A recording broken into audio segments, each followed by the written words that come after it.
زما نوم احمد آغا اسحاقزی دی. د نوي کمپ سرانانو اوسېدونکی یم. په بلوچستان کې پراته یو. په ضلع پښین کې زموږ کمپ دی. موږ په دې نوي کمپ سرانانو کې 15,000 کوره پراته یو. موږ دلته 33 کاله کېږي چې موږ پراته یو. وطن شمال دی، د سرپل ولایت د سیات ولسوالي، او موږ خپل په اولاد سرګردانو یو، خپل په ځانو باندې سرګردانو یو، خپل په روزګار باندې ستړي یو. اوس چې دا اورو د رسنیو د لارې چې په افغانستان کې دا سوله راځي او خبرې روانې دي، په دې باندې موږ ډېر خوشحاله یو. دا خوشحالۍ احساسات موږ نسو زغملی چې دومره خوشحاله یو. خدای دې وکړي سوله، خدای دې راولي چې خپل وطن ته که شپه وي که ورځ وي، او روان سو او ولاړ سو په خیر باندې. اشرف غني چې انتخابات ګټلی دی، دغه کړي دي، اوس عادي مخالف ورته پیدا سوي دي. باید ټوله یو موټی سي چې دا جنګ زموږ د وطن ورک سي او سوله راسي. چې دوی دا د اوتې وربند کړی دی، پر دې وربند باندې د خدای و دوی ته توفیق ورکړي چې وغځېږي او د میانه څخه دغه جنګ او جنجال خدای ورک کړي. موږ په دې باندې راضي یو.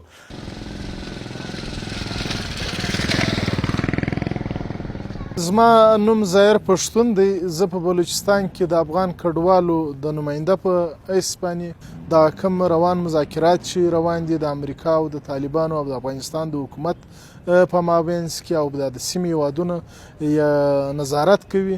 زه د یو افغان کډوال په حیث باندې ډېر خوشحاله یم او خدای پاک دې وکړي چې زموږ په وطن کې سوله، امن او امان راسي.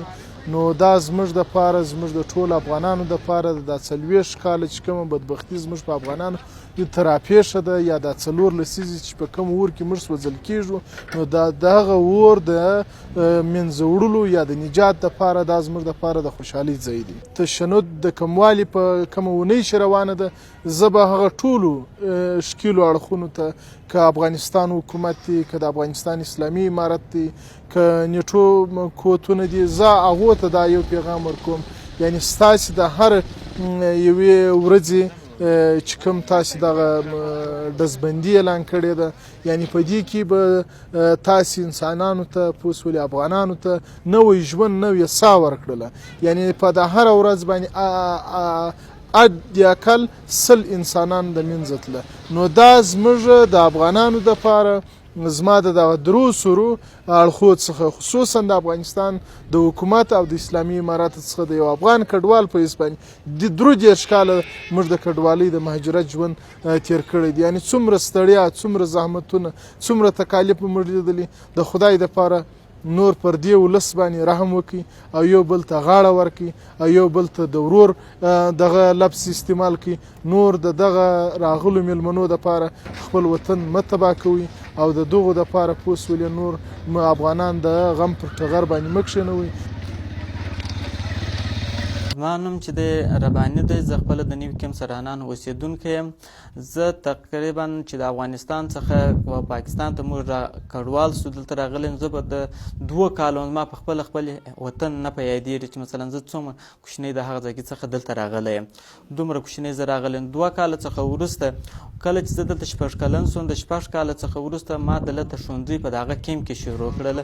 دلته 12 څخه فارغه سوم. د 12 څخه چې کوم وخت فارغه سوم، د 2015 کې هلته د استادانو کمښت، تعلیم ډېر کم نه و.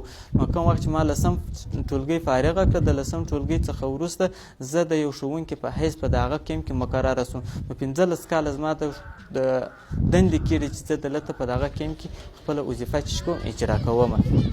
نو دا چې د کوم وطن چې دی هغه د مور او پلار حیثیت لري. د وطن سره انسان خپله مینه لري. نو وطن خو موږ ته بار بار را یادېږي، یا خپل د وطن ته مو زړه غواړي چې خپل هېواد ته ولاړ سو. خو هلته ځینې مشکلات زیات دي.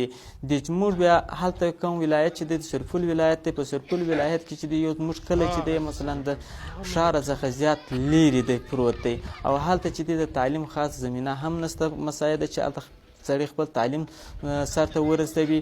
خو بیا هم دا امید زیات لرو چې موږ بیرته خپل هېواد ته ستانه سو.